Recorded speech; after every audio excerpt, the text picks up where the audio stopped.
What's going on, guys? Seto Mirza here, fresh out of the lab with a new Harpie Dragunity deck profile.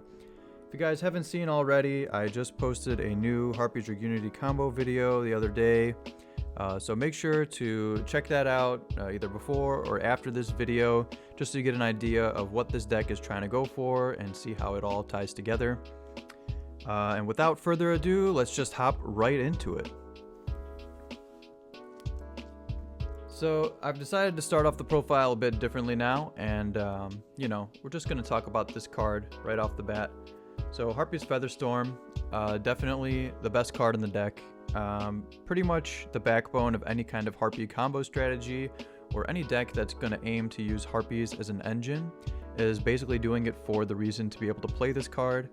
Featherstorm is just both a hand trap negator plus VFD on the opponent's turn if you're able to combo off and set up any kind of board with a Wind-Winged Beast monster.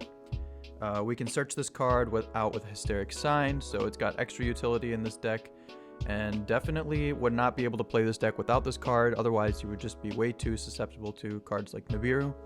So Harpie's Featherstorm, definitely the MVP. Next, we got our triple Harpie Channeler. So Channeler is made her way back into the deck. She is the discard, bring out 2 bodies, just 1 card, or pretty much 1.5 card full combo. If you can resolve Channeler effect, then you've got the minimum board of Samorg with the IP Avramax and the Barrier Statue. So very, very solid card to have. Then of course we have the triple Harpie Perfumer. So Perfumer is great because she's an actual 1-card combo. I mean, you need a couple discards to do it, but this was actually something I did not profile in the latest combo video. So you guys check the description below and you'll see how we're able to use Perfumer to turn into a Guard Dragon combo, which is something that we previously weren't able to do since the banning of Link Cross. We've always needed the 3 bodies with Channeler. But thanks to a little bit of spice, playing a second copy of Ravine actually enables Perfumer to be a pseudo 1-card full combo. So definitely check out the description box for that combo. And then to round out the last playset, we have the triple Vanilla Harpie Lady. So she is by far the best Elegant Egotist target in my opinion. The synergy that this deck has specifically with World Chalice Guard Dragon, Unexpected Die, just makes the Vanilla Harpie Lady the best one to go into. Being able to recur it back from the graveyard, being able to go into Link into Imduck just really gives this card a lot of versatility that you miss with Lady 1 or the Cyber Harpie Lady. So definitely recommend the Vanilla. And for the last main deck Harpie, we're playing the one of Oracle. So Oracle is great in this build, mainly because we're only playing 1 copy of Elegant Egotist. So Oracle is going to be our main way that we're going to recycle Egotist from the graveyard, along with Hysteric Sign. And whenever we discard Hysteric Sign, we usually end up bringing a Harpie out with some Morg in the end phase, because we're going to be able to search Featherstorm. And Oracle is definitely the one that you want to bring out with some Morg, just to get that graveyard recycling like I talked about. And then we have, of course, only 1 Elegant Egotist. Now this card is not that great to draw by itself, especially because we're playing the 3 copies of Hysteric Sign to be able to tutor it out from the deck. Hysteric Sign also recurs it from the graveyard as well, so that helps us, get away with playing only the 1 copy of Egotist a little bit better. Yeah, that's about it. Hysteric Sign, very, very nice in this deck because we have the consistent discard outlet that Dragon's Ravine provides. So we're able to consistently pitch this card out of our hand and get the Search 3 effect just by going through our normal combos. And then of course, if you actually need it to use as an extender, then it doubles as an extender. So it's really great. Definitely want to max out on Hysteric Sign because it is unsearchable. So we need to play 3 in order to see it. And then the last pseudo Harpie card we have is the Unexpected Die, of course. As I mentioned earlier, this is what you use to bring out the Vanilla Harpie Lady from the deck. We don't have any other cards that summon themselves out if you control no monsters, so Die has no conflicts there.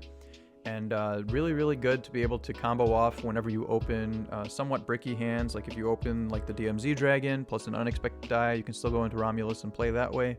So pretty nice addition to the deck. And comboing off the unexpected die, we've got the World Chalice Guard Dragon, the bestest doggo.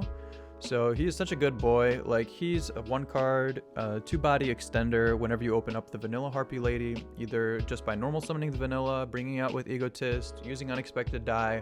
World Chalice Guard Dragon's always your guy.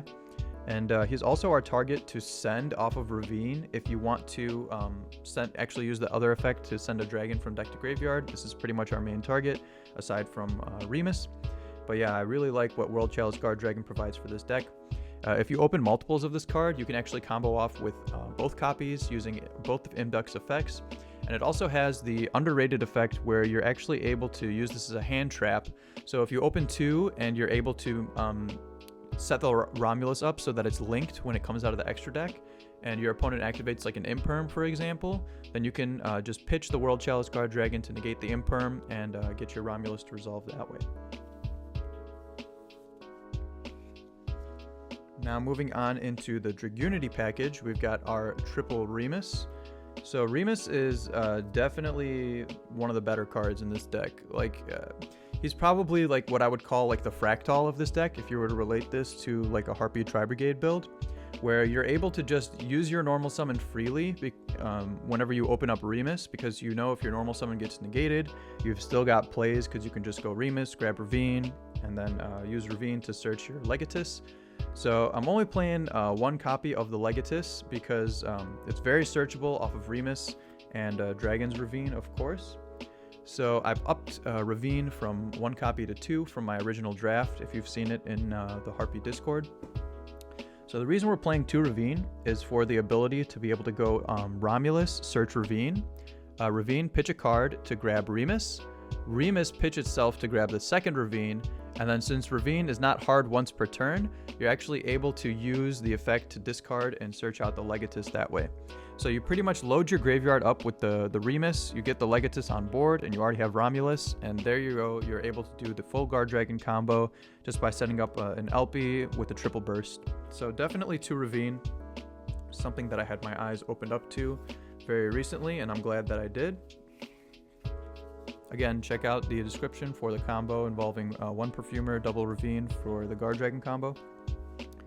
And then the final 2 cards in the Guard Dragon package, of course, we have the Divine Lance and the Phalanx. So I've been playing this package for a long time. Really nice to just be able to grab your level 2 Dragon Tuner out of the deck. Very versatile, able to go into level 6 synchro plays or to be able to be linked off for LP.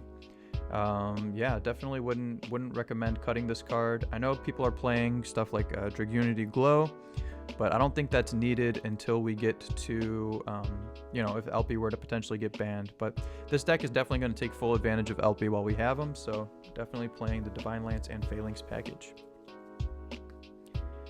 And then finally, we're going to get to the 3 bricks in the deck, aside from Phalanx, I guess, but Phalanx not really a brick because you can combo with him in hand. But we've got our DMZ Dragon, our Dragon Buster Destruction Sword, and our Barrier Statue of the Stormwinds. So DMZ Dragon is the big enabler in this deck. You're able to use it to recur Phalanx from grave multiple times, since neither him nor Phalanx are hard once per turn. You can also use DMZ Dragon to equip the Dragon Buster Destruction Sword to another dragon you control to get the Buster Lock going. And then we're only playing 1 Simorgh target. We're not playing the Apex Avian because it's bricky. You either bring out the Barrier Statue off of Simorgh, or you're going to bring out a Harpie if you were able to discard Hysteric Sign.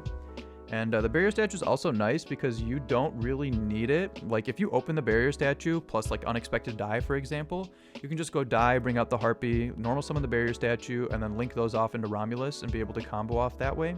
Since we have like 2 pretty much potential end boards to kind of flood the opponent out. So there's alternate ways where, like, if you were to open any of these, you don't necessarily, it's fine to play with. You don't need to end on any of them. So they're not that bad to open. All right, to round off the main deck, we're going to get into our generic staples. First, we got our triple Pot of Prosperity. So if you've been following my channel, you've been seeing that I've been playing this card in pretty much every Harpie list since its release, just because of how much it's able to do. This card is very versatile. You're able to grab whatever missing piece you need. Let's say you need a discard for Channeler, you can dig for that. Let's say you need a Harpie Feathers, you've got full combo, but you just want protection, so you're going to grab your Featherstorm. Or let's say you don't have Hysteric Sign and you want to be able to discard that, so you can grab Hysteric Sign as well. Since Featherstorm and Sign are very hard to search, I mean, Hysteric Sign is not searchable at all. So those three ofs we really rely on Pot of Prosperity to dig us into. And it's nice for being able to post side, be able to banish 6 and really dig for those side deck cards. But the majority of the time in this deck, you're just going to be banishing 3. So Pot of Prosperity, highly would recommend it. If you don't have the budget for this card, you can pretty much cut it. I mean, as we get to the end of the list, you'll see that I'm playing 43 cards, but Pot of Prosperity is very nice for this build, and I would recommend it if you can afford it. Next, we've got our triple Fantastical Dragon Phantasme. Definitely, match the Thanos mat, of course. Got to be playing the triple Thanos. So Phantasme is great in this deck. Phantasme is only as good as the cards that he's going to draw you into, of course. So let's kind of talk about them together. So I've opted to play the triple Phantasme along with the triple Dark Ruler. And this package, I feel it fits the deck really well.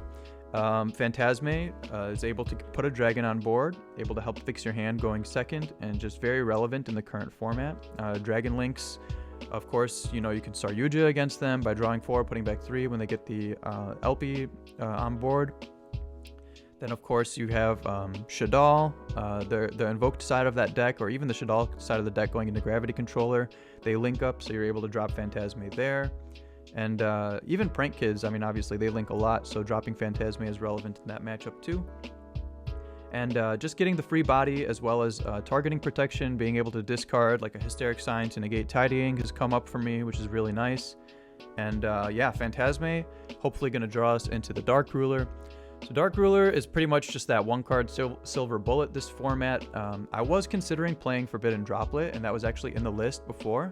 But I found myself running into situations where I didn't really want to be discarding cards out of my hand going second to be order to activate Droplet.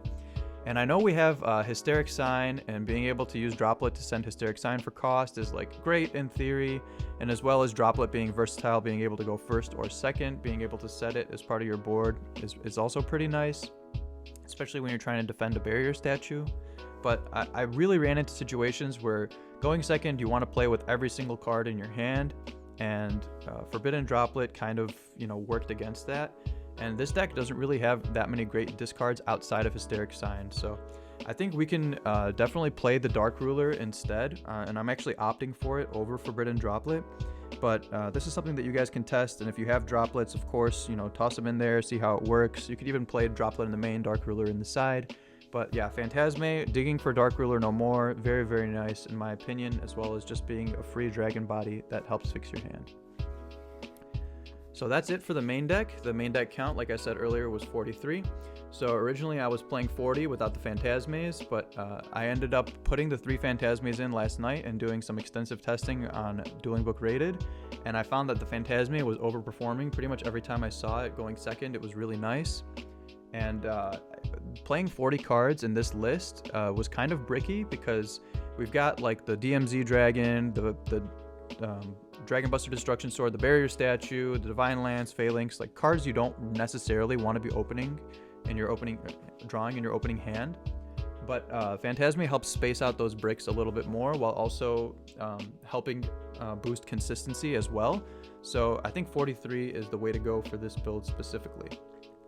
Moving on into the extra deck, we've got our Link ones, we've got our Imduk, the World Chalice Dragon, along with our Guard Dragon Elpie and Guard Dragon Pisty. So these Link ones, just generic dragons, are very helpful. Of course, Imduk, he's got the effects to summon the World Chalice Guard Dragon from hand when it goes to the graveyard, as well as giving you the additional normal summon. He also has got the effect where if you battle a monster that's in a zone that he points to, you can destroy it at the start of the damage step. So sometimes you can use that effect to kind of just bait negates going second, so it's something to consider.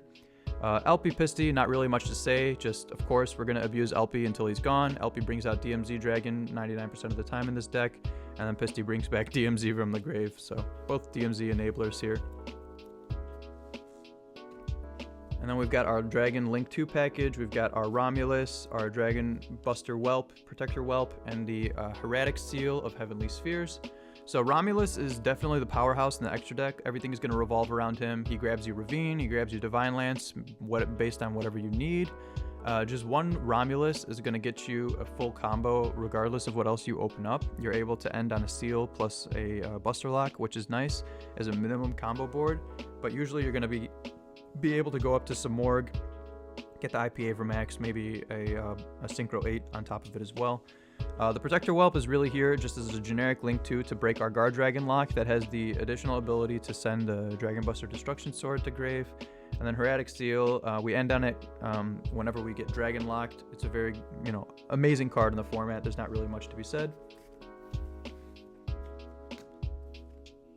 And then we've got our one Link 3 Dragon, the Triple Burst. So Triple Burst puts in a lot of work in this deck. He's generic, so you can make him with both Dragons and Winged Beast, which is great. He's a Link 3 Dragon that points down. So you can summon LP to this zone over here and have him point, underneath Triple Burst's arrow. We use a lot of unorthodox combo paths that way. And Triple Burst is something that we can end on usually because we have like a spare Link material at the end of the play, or you can equip it with the Dragon Buster Destruction Sword. And then his damage step negate effect is kind of obscure, but it also comes up. And then if it survives until the next turn, you can actually tribute this card and target a Link 2 or lower Dragon monster in your graveyard, any monster, and special summon it. Then you can special summon one level 4 or lower Dragon monster from your hand. So that effect is a little bit more obscure and doesn't very often come up, but it's something good to keep in mind to kind of get you into those turn 3 plays that help get like a push to go for game. Then of course we have the Big Chicken. Big Chicken is not the best card in the extra deck for this build. That definitely goes to Romulus, but Samorg is really nice for what it's able to do. It's got the perfect Guard Dragon arrows, so of course if you put LP underneath him, then it's very easy to combo off. And then the ability to bring out Harpies from the deck to continue, getting your follow-up plays, as well as the Barrier Statue to kind of flood your opponent out. Just very versatile card, and the targeting protection is also very nice for those pesky Sky Striker and Altergeist matchups. Then we've got the IP Masquerena plus the Mekk-Knight Crusadia Avermax package. So I'm still playing this. This is pretty much the best end board that you can go with if you have like 3 bodies. Like if you resolve a Channeler, you get the Samorg, the IP Avermax, and the Barrier Statue. Pretty much your opponent has to open Dark Ruler, otherwise there's no way they're really going to break that board, or Forbidden Droplet, of course. And then the IP Avermax specifically, you really like IP Masquerena in this deck because she's able to help you just link climb generically. Like you can go IP into Samorg, IP into Avermax, even IP into Access Code Talker. Just really helps protect from destruction. And when you go IP into Avermax, you protect yourselves against cards like Torrential Tribute and Needle Sealing, which are definitely seeing play in the current format. Then moving on, we've got our access code like I was previewing earlier. This is our big board breaker. He helps push for game. You can make him with Triple Burst and like any other Link monster, of course, usually IP. He's just, I was playing Cyber Slash in this slot earlier, and I found myself like really needing a little bit more going second, and I didn't find myself making Cyber Slash too often. So you could play the Cyber Slash in this slot. You could also play a Boral Sword if you've got, you don't have access code and you don't want to pick it up until the reprint. I totally understand. So he's really solid though, like just being able to destroy a bunch of cards and push for game. We usually load up the graveyard with a ton of different Link attributes, so you usually get like 2 or 3 pops out of him. Very, very solid. And then the Synchro package, we've got our Dragunity Knight Vajrayana and our Borreload Savage Dragon. Didn't get the Ghost Rare Crystal Wing, but we got the Ghost Rare Savage instead, so definitely going to show that off. This package is very nice for being able to just use like Phalanx plus level 4 Winged Beast, either a Harpie or Legatus to go into Vajrayana that syncs up into the Borreload Savage. That's pretty much it. Savage just is that Omni negation who boosts really big with the link that you equip to him, as well as the Dragon Buster Destruction Sword added on top, makes it very, very hard for the opponent to out. And if you remember Link Cross format, whenever that Dragon Link deck, as long as they could end on Savage with the Buster Lock and a Hieratic Seal, they were usually going to win the game through interruption, so that's kind of our goal here as well. The Crystal Wing and Gayderg was something that I was considering, but I decided to cut them just to minimize bricks in the main deck. But if you, in your testing feel like you want to be able to put up the early Crystal Wing, then you can definitely play the Crystal Wing, Gayderg, and Baby Rock in the main deck. But instead of Gayderg and Crystal Wing, I opted to play the Baguska and the Zeus package going second instead. Along with access code, this really gives the deck like some really good going second plays. Like, let's say for example you've got like a Featherstorm or a Dark Ruler and you're able to negate your opponent's monsters and then go into a Baguska. People don't recognize, but his attack position effect actually makes him unable to be targeted or destroyed by card effects. So very, very good against back row like Dogmatica Punishment or Conquistador, for example. You just make Baguska, you attack into whatever they have got on board, and then you can just easily go into Zeus afterward to wipe the board and be able to start your combos off in the main phase 2. Baguska is also very, very relevant in the current format with his Floodgate effect. Pretty much against any fusion deck, specifically Shaddoll Invoked, if you just drop a Baguska in defense mode, they really have no answers because pretty much all of their effects are like non-link monsters, so they're really going to struggle if you just drop a Baguska. And so for that reason, I've decided to play this package. Very, very solid in my opinion. Alright, moving into the side deck, we're going to start off with the cards that I side in going first. We've got the triple Imperial Order along with the Imperial Order along with the 2 anti-spell. Might as well be a triple Imperial Order in function. So anti-spell, like I was mentioning with Shaddoll Invoked earlier, very, very present in the format. So, Imperial Order anti-spell is going to protect your board as well as flooding the opponent out from being able to even play their deck in most cases. If you run into any Pendulum player, of course it's an FTK. Imperial Order, just great to negate cards like Dark Ruler, like Lightning Storm. Obviously it doesn't work against Forbidden Droplet, but still very good to have. I was considering playing Judgment over the anti-spells, but I think anti-spell is so relevant in the current format, especially against cards that deal with our boards specifically, so opted to play those instead. And I also opted to play the triple Cosmic Cyclone. So this is a card that I bring in going first, as well as being back row removal. So typically going first, I'll side out the Phantasmes and the Dark Rulers, and I'll bring in this package of 6. Reason being is Cosmic Cyclone is very relevant in the current metagame. You can hit cards like Boot Sector Launch or Magical Meltdown, and it also protects your board against like stuff like Mystic Mine.